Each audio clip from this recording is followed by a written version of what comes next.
Okay. Go. Alright, so how many of you guys have been following the recent Paris climate talks? Only one of you? Raise your hand high so I can see. Only one. Alright, so how many of you have maybe at least heard about them in the news? Alright, so almost all of you. So from this, we can tell that climate change is kind of a big deal, right? We have all of these diplomats and presidents coming together to talk about this issue. But why should we here in this room really care about climate change? We're not the ones who are going to be passing these huge laws or making decisions about an entire country. However, every single person in the world is affected by climate change. So climate change is one of the biggest threats that our planet has ever faced. It can cause things like increased fires, it can cause droughts, and it can also cause sea level rise, which could displace millions of people. So that all sounds really scary and overwhelming, but we do not have to lose hope. There are plenty of things that we can all do. And the thing is, we all have a responsibility to do these things. We're the ones who have caused all this to happen, and so we're the ones who need to do something about it. So one of the major things that we can do is to educate children for the future. So today, I'm going to talk to you about three things. The first is why it's so important to teach kids. The second is how we can go about doing this. And the third is how my capstone project, an illustrated children's book, can accomplish these things. So our first question is why? Why is it so important to teach kids? Well, I want to tell you guys a little story.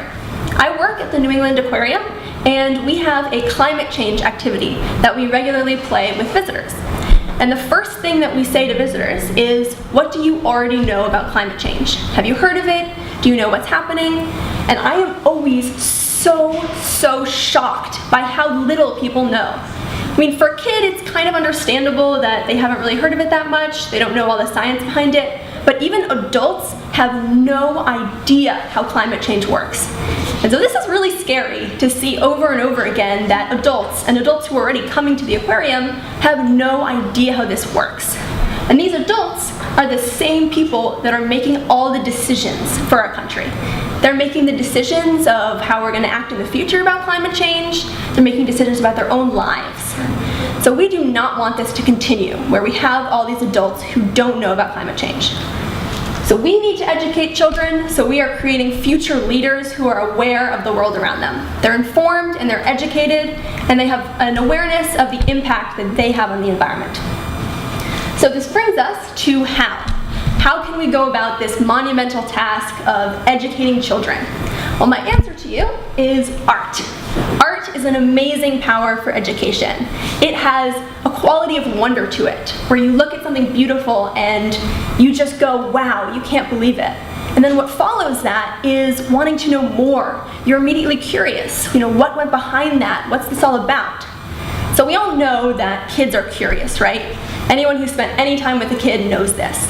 So we just need to figure out how to harness that curiosity. And art is a really amazing way to do that. So these up here are some pictures of the rough draft of my book. So my plan for my capstone project is to create an illustrated children's book. And it's going to follow the story of a little girl who makes friends with a whale, and together they figure out a way to combat some of the issues of climate change that are affecting them both. So what I'm trying to get across in my book is, number one, a really basic and simple explanation of climate change that everyone can understand. But then number two, and probably, at least in my opinion, the most important part of this is what these kids can actually do, what they can physically do to help work towards a better future. So some of the things that I am telling these kids is that change does not have to be huge and scary. It can be something really small, just like turning off the lights or unplugging something instead of driving or having their parents drive them. They can take the public transportation or a bike, but then you can actually go beyond that and get your entire community involved. And this is really my end goal for this book, is that kids will be inspired to really engage their whole community, whether it's just school or the entire city. So the last thing that I want to leave you with is one final thing to consider. We have two options of how the future can go. The first is that we all just sit complacently by and we watch as climate change destroys the world.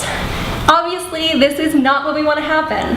So the second option, and the one that I firmly believe we can do, is that we all take responsibility for our actions.